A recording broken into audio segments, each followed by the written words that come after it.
সবাই কেমন আছেন? আশা করি ভালো আছেন। এই যে আজকে রান্না করব মুরগির মাংস, রাতের খাবার।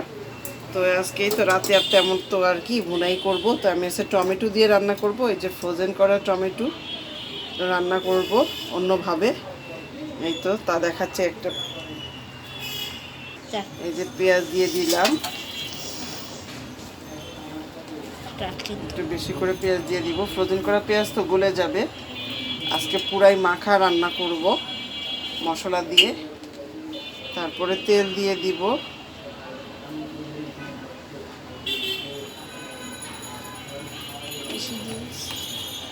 চিকেন মশলাটা যে এটা আমি এখন দিয়ে দিব, চিকেনের যে মশলাটা এটা দিয়ে দিব পুরাটাই। খুবই মজা হয় চিকেনটা রান্না করলে।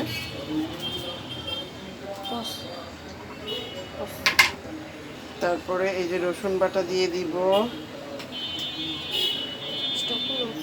আদা বাটা দিয়ে দিব,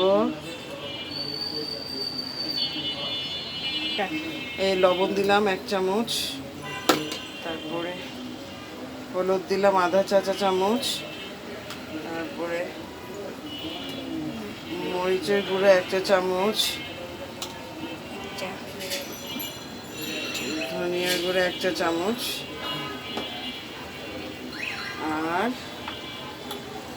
জিরার গুঁড়া 1 চা চামচ। এই যে গরম মশলা গুঁড়া আধা চা চামচ একটু দিয়ে দিব গরম মশলা। আর এখানে ছোট এলাচ, দারচিনি, তেজপাতা, লবঙ্গ এটা দিয়ে দিব এখন। দিয়ে এখন এই যে নাড়বো। সব মশলা দেওয়া হয়ে গেছে, এখন ভালো করে নাড়বো।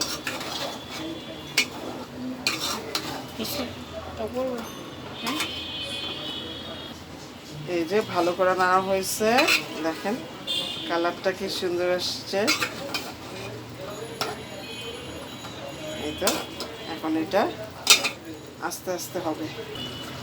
এই দেখেন কালারটা মাশাআল্লাহ কি আসছে। এই যে এই পানি দিয়ে ভালো করে অনেকক্ষণ কষাবো, অনেক কষাবো আর কি। এই যে আমার মাংস কষানো হয়ে গেছে 10 মিনিট। এই যে এরকম দমে, অল্প দমে আমি যে মাংসটা কষায় ফেললাম, তেলও ভেসে উঠছে। এখন আমি দিয়ে দিব যেটা, এইটা হচ্ছে এই যে আমি দুধ, এই দুধটা আমি এখন দিয়ে দিব।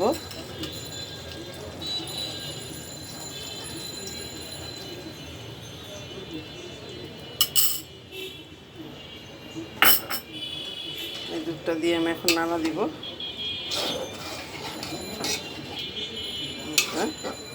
দেখেন কালারটাই চেঞ্জ হয়ে গেছে।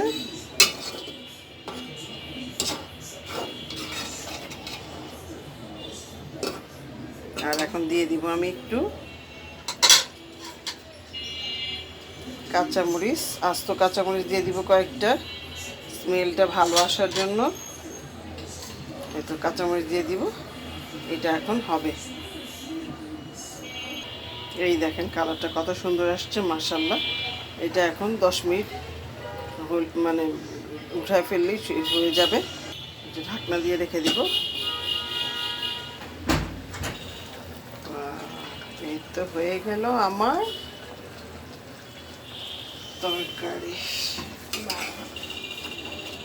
এই যে এই তরকারি ঝোলটা খেতে এত মজা, খুবই ভালো লাগে। এই তো হয়ে গেল, আর কিছুই দিব না। সব মশলা তো আমি একবারে দিয়ে ভালো করে মেখে বসানো হয়েছে। তো এই তো তৈরি হয়ে গেল আমার চিকেন কারি। এই যে আমি এখন সার্ভ করবো আমার ছেলের জন্য। আমার ছেলে যেভাবে খায়, এই দেখেন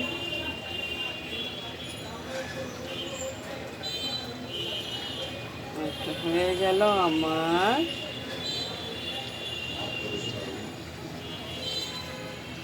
চিকেনের তরকারিটা। খুবই মজাটা, বাচ্চাদের জন্য খুবই ভালো, খুবই মজা তরকারি। এই তো আল্লাহ হাফেজ। কেমন হলো জানাবেন। এই যে